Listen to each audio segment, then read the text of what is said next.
بسم اللہ الرحمن الرحیم۔ السلام علیکم ورحمۃ اللہ وبرکاتہ۔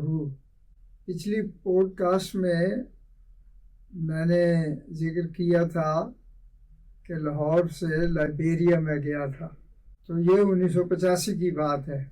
1990 میں جب میں لائبیریا سے واپس آیا، رخصت کے مہینے گزارنے کے بعد میری تقرری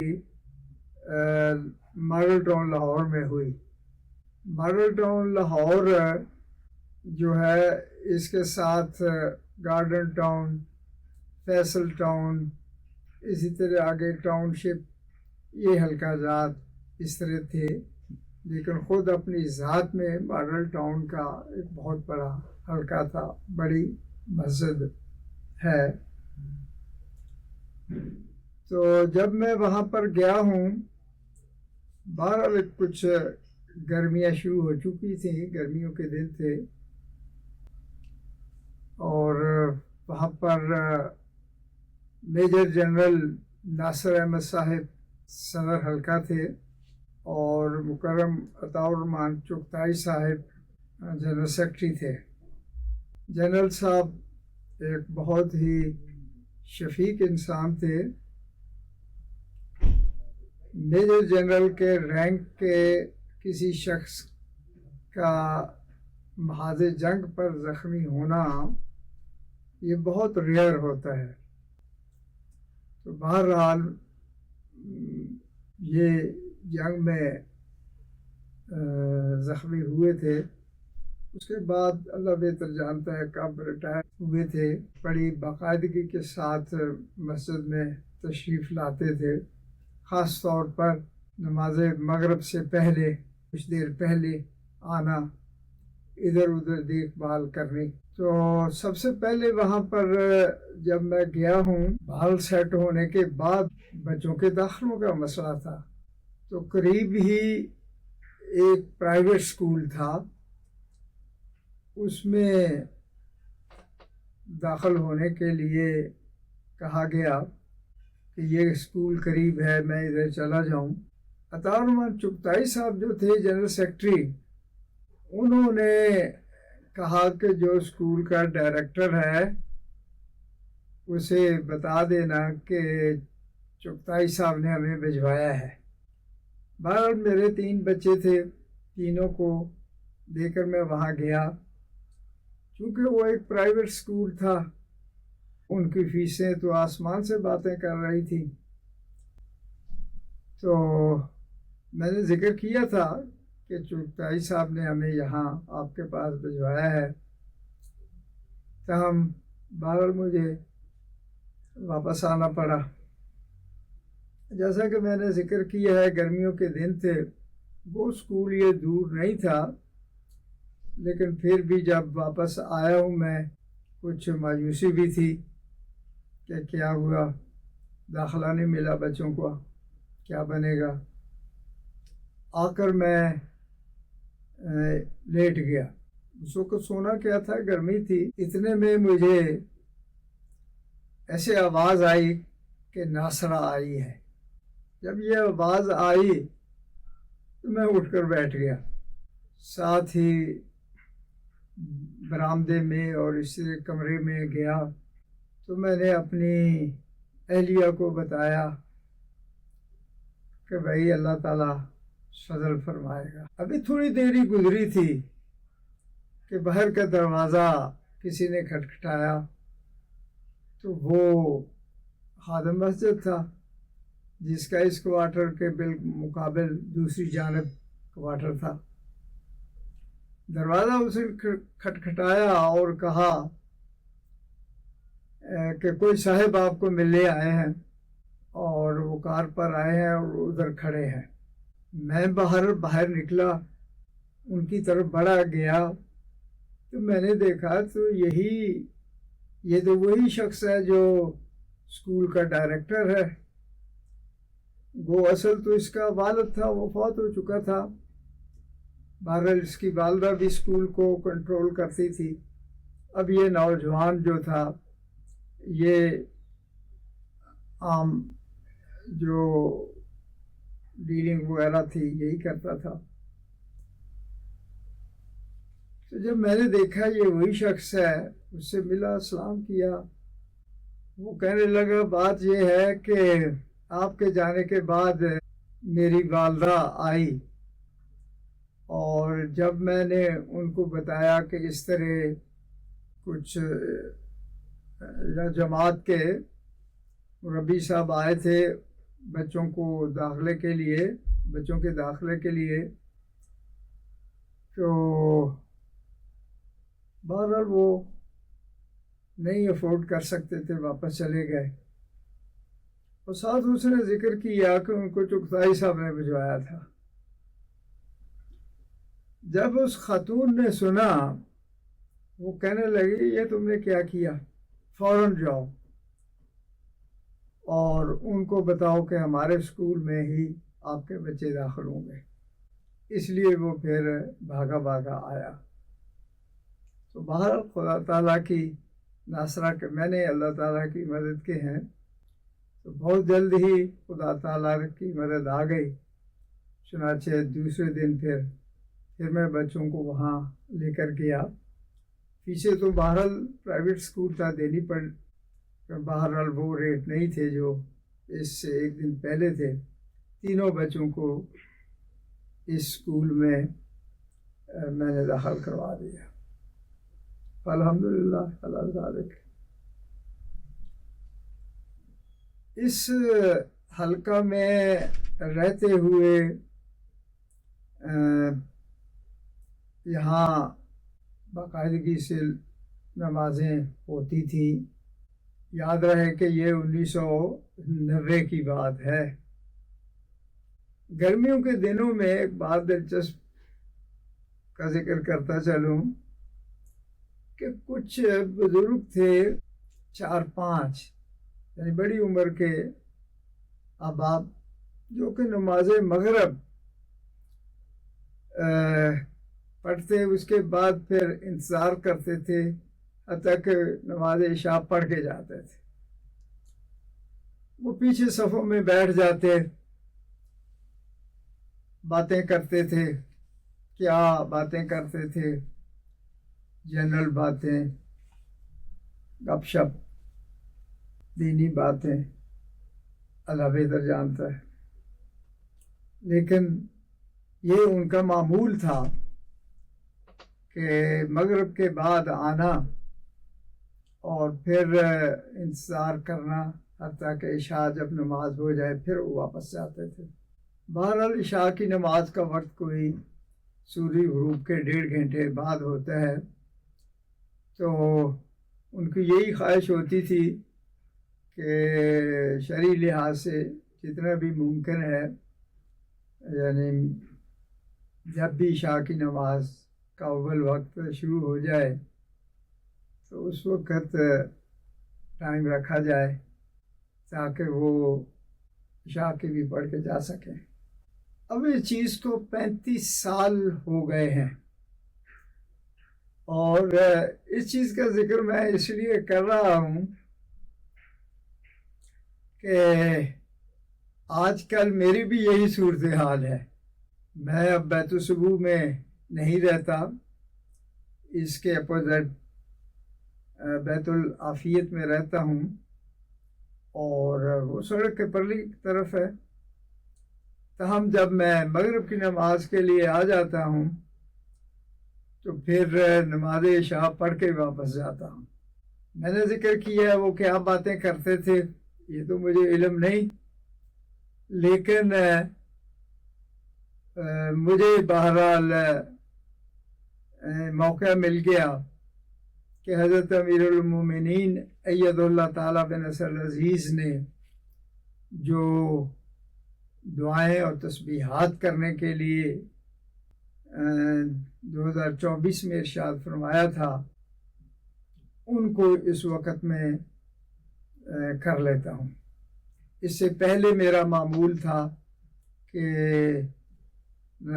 اب بھی ہے، صبح کے وقت بھی شام کے وقت بھی کرتا تھا. تو اب اگر کچھ تسبیحات رہ گئی ہوں یا پھر ضروری نہیں کہ مقررہ تعداد میں ہی کرنی ہے، یہ تو کم از کم تعداد بتائی گئی ہے۔ سبحان اللہ و بحمدہ، سبحان اللہ العظیم، اللہم صلی علی محمد و آل محمد 200 مرتبہ، اور استغفر اللہ ربی من کل ذنب و اتوب الیہ 100 مرتبہ، اور ربی کلو شعین خادموں کا ربی فافظنی ونصرنی ورحمنی، یہ بھی 100 دفعہ پڑھنی ہوتی ہے۔ تو یہ کم از کم تعداد ہے۔ اب آپ کو یاد ہوگا کہ کچھ عرصہ پہلے جماعت احمدیہ جرمنی کی مجلس عاملہ کی حضور سے ملاقات تھی، تو حضور انور ایت اللہ بن نصر العزیز نے عاملہ کے ممبران سے دریافت فرمایا کہ آپ میں سے کون کون مقررہ تعداد میں یہ دعائیں اور تسبیحات کر رہا ہے۔ عام واٹس ایپ پر تو ہم دیکھتے ہیں کہ دن بھر میں احباب یہ دعائیں بھیجتے رہتے ہیں، اس کی یاد دہانی کرواتے رہتے ہیں، لیکن مقررہ تعداد میں ان کو کرنے کے لیے جو کہ حضور انور ایت اللہ بن نصر عزیز کی خواہش ہے، تو پھر اس کے لیے توجہ سے اہتمام سے وقت دینا پڑتا ہے، اور میرے خیال میں بہرحال 1 گھنٹہ کے قریب کم از کم 50 منٹ تو بہرحال چاہیے۔ بات جلدی کر لیتے ہوں گے، لیکن اگر پڑھی جائے جو ان کے پڑھنے کا حق ہے تو پھر کچھ وقت لگتا ہے، 1 گھنٹے سے زائد بھی لگ سکتا ہے۔ تو یہ نماز عشاء تک مغرب کی سنتیں پڑھنے کے بعد پھر میں بیٹھتا ہوں اور تسبیحات کرتا ہوں، اور پھر جب عشاء کا وقت ہو اور کوئی نہ آیا ہو تو میں باہر اذان بھی دیتا ہوں۔ تو یہ بات تھی جو 35 سال پہلے ماڈل ٹاؤن میں نے دیکھی تھی۔ اب بہرحال میں بھی اسی طرح کر رہا ہوں جس طرح وہ معمر و بزرگ احباب کیا کرتے تھے۔ اس حلقے میں زیادہ عرصہ تو میں نہیں ٹھہرا، کیونکہ اس سے اگلے سال ستمبر اکتوبر میں کسی وقت میری بہرحال کراچی تبدیلی ہو گئی تھی، لیکن اس عرصہ میں بہرحال جن حلقوں کا میں نے ذکر کیا ہے ان میں دورہ جات کے لیے جانا، اور ان میں بعض تبلیغی میٹنگز بھی بہرحال ہوتی تھیں، کچھ رمضان میں ہو جاتی تھیں۔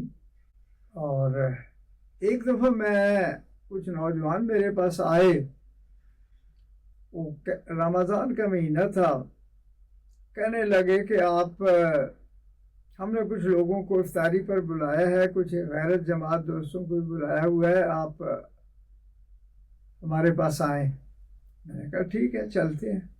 تو روزے افطاری سے پہلے کا بھی ٹائم تھا، پہنچ کے وہاں پر وہ ان کے بلائے ہوئے مہمان بھی آئے ہوئے تھے، وہ کچھ زیادہ پڑھے لکھے نہیں تھے۔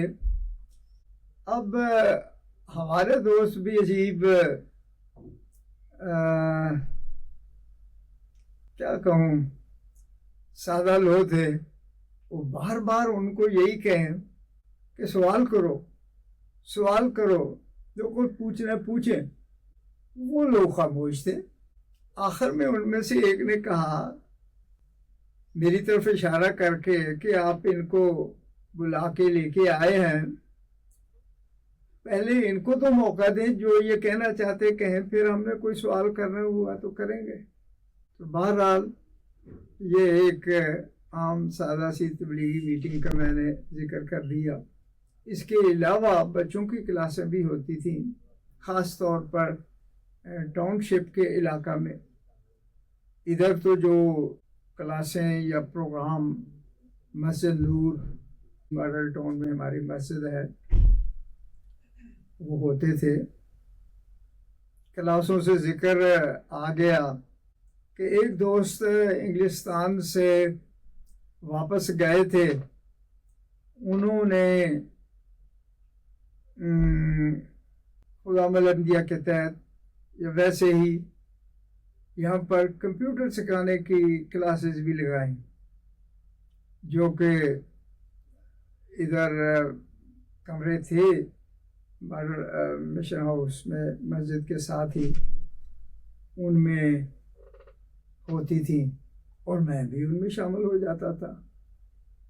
لیکن بہرحال یہ 90 کی بجائے اگلے سال کی بات ہے، 91 کی، تو ابھی ان کلاسز کو شروع ہوئے تھوڑی ہی دیر ہوئی تھی، اور اس وقت کمپیوٹر بہرحال اتنا عام نہیں تھا جس طرح کے بعد میں ہو گیا ہے۔ تو بڑی احتیاط سے کمرے میں بیٹھنا، جوتے اتار کر بیٹھنا اور لیکچر سننے، تو اس کو میں اتفاق تو نہیں کہوں گا، ایک لحاظ سے سوء اتفاق کہوں گا، یعنی کمپیوٹر سیکھنے کے لحاظ سے۔ ویسے تو جماعت کا ارشاد تھا، اس لحاظ سے اس کی تعمیل کرنی تھی۔ تو بہرحال بھی چند ہفتے ہی گزرے ہوں گے کہ میرا تبادلہ ہو گیا، اور وہ کمپیوٹر کی کلاسیں ادھر ہی رہ گئیں۔ ان کا ذکر میں نے، اس چیز کا ذکر میں نے اس لیے کیا ہے کہ اس کے بعد بھی مجھے ایک دفعہ یہاں جرمنی میں بھی، جب بیت الصبوح میں ہم شفٹ ہوئے ہیں 2002 میں، تو غالباً 2002 کی بات ہے، اسی سال کی بات ہے، یہاں پر مکرم محمد الیاس مجوکا صاحب نے بھی نوجوانوں کو، جماعت کے ممبران کو، کارکنان کو کمپیوٹر سکھانے کے لیے کچھ کلاسز جاری کی تھیں، اور مربیان بھی بیٹھتے تھے، میں بھی بہرحال اس میں شامل ہوتا تھا۔ ہوا یوں کہ اس کے کچھ عرصہ بعد ہی میری رخصت کا وقت آ گیا، اور میں نے 3 ماہ کے لیے پھر رخصت لی اور پاکستان فیملی کے ساتھ چلا گیا۔ اب وہ کلاسز میری رہ گئیں۔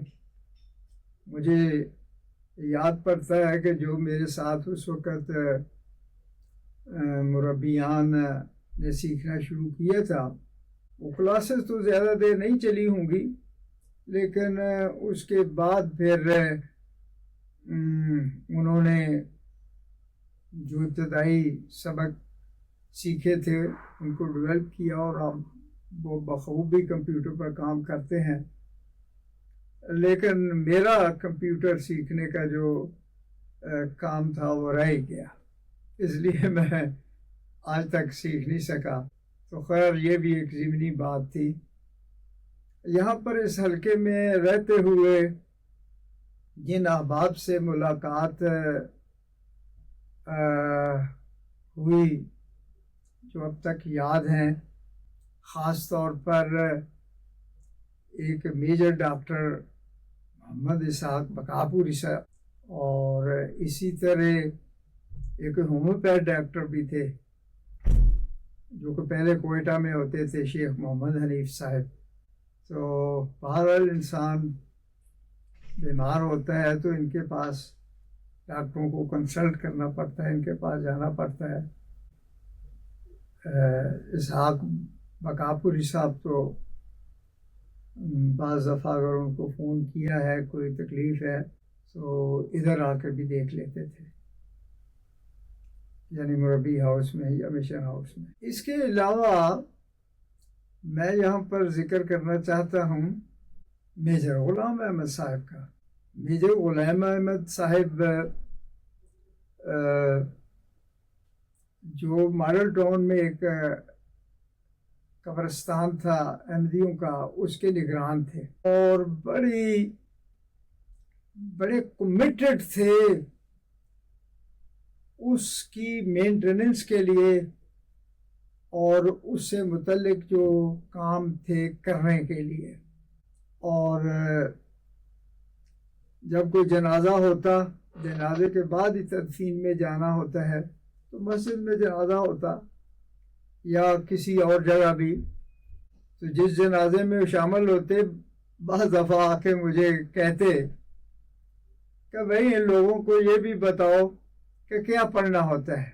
عموماً تو لوگ جانتے ہیں، لیکن ان کی خواہش ہوتی تھی کہ ان کو بتا دیا جائے کہ جو 4 دفعہ اللہ اکبر کہنے ہیں تو پہلی اللہ اکبر کے بعد سورۃ فاتحہ پڑھنی ہے، اور جب دوسری پھر اللہ اکبر کہی جائے پھر درود شریف پڑھی جاتی ہے، اور جب تیسری اللہ اکبر کہی جائے تو پھر وہ جو نماز جنازہ کی دعا ہے وہ پڑھی جاتی ہے، اور اس کے بعد جب اللہ اکبر کہتے ہیں اس کے بعد تو پھر سلام پھیرا جاتا ہے۔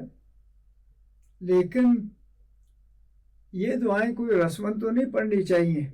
بہرحال ان دعائیں تو عام مسنون یہی ہیں، عام فقہ کی کتابوں میں ذکر آتا ہے، لیکن آپ خاص طور پر جو آخر پر جو جس کو ہم نماز جنازہ کی دعا کہتے ہیں، بہرحال اس میں اپنی زبان میں بھی کریں اور وقتوں میں بھی کریں۔ اور حضرت مسیح موعود علیہ السلام کے متعلق آتا ہے کہ بعض دفعہ بڑی لمبی لمبی نماز جنازہ پڑھایا کرتے تھے، اور پڑھنے والے کہتے ہیں کہ بعض دفعہ ہم تھک جاتے تھے۔ تو میجر صاحب کا مقصد یہی ہوتا تھا کہ لوگوں کو بتایا جائے کہ اب وفات یافتہ کو ہم کیا خدمت کر سکتے ہیں، کچھ نہیں کر سکتے اس کے لیے، اس کے اعمال ہی ساتھ جانے ہیں۔ ہم اب صرف اس کے لیے، اس کی مغفرت کے لیے اچھی طرح دعا کریں اور اپنی دعاؤں کے ساتھ اس کو رخصت کریں۔ تو بہرحال مجھے یہ چیز اچھی طرح یاد ہے۔ اس کے ساتھ ہی جو ایک حلقہ تھا گارڈن ٹاؤن، اب تو مجھے یاد نہیں رہا، وہاں کے ایک صدر حلقہ تھے، اور وہاں پر حافظ قدرت اللہ صاحب کے بھائی بھی رہتے تھے، جو کہ ہالینڈ میں مبلغ رہے ہیں۔ تو اس ناطے سے پھر اور ایسے احباب سے دوستی ہو جاتی ہے، رابطہ رہتا ہے۔ وہاں پر ایک شاعر دوست بھی تھے۔ جب ہماری تبدیلی ہوئی ہے ماڈل ٹاؤن سے کراچی کے لیے، تو وہاں پر جو الوداعیہ دیا گیا غالباً وہ مجلس انصار اللہ کی طرف سے تھا، تو اس میں انہوں نے ایک نظم بھی میرے متعلق لکھی، جس کو میں نے اپنی سوانح عمری من آنم کے من دانم میں لکھا بھی ہے۔ اب ان بزرگ کا نام تو مجھے یاد نہیں، اللہ تعالیٰ ان کے درجات بلند کرے، ان کی مغفرت فرمائے۔ بہرحال ٹائم بھی گزر جاتا ہے، انسان بھی گزر جاتا ہے، لیکن یادیں جو ہیں وہ قائم رہتی ہیں۔ اب یہ ماڈل ٹاؤن کی وہی مسجد ہے جس میں چند سال پہلے بہت شہادتیں بھی ہوئیں، اور ٹیررسٹوں نے ایک ہی دن میں اس مسجد میں داخل ہو کر جمعہ کے وقت نمازیوں پر حملہ کیا، اور اسی طرح دارالذکر کی مسجد میں بھی۔ جن جنرل صاحب کا ذکر میں نے کیا، میجر جنرل ناصر احمد صاحب کا، وہ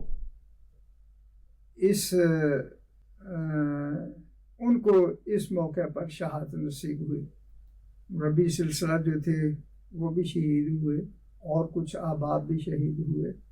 بہرحال ان کی قسمت میں میدان جنگ کی بجائے مسجد میں شہادت لکھی تھی، تو اللہ تعالیٰ ان کی مغفرت فرمائے، ان کے درجات بلند کرے۔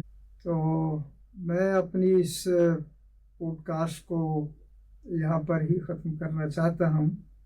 جزاکم اللہ آصل جزا، خدا حافظ۔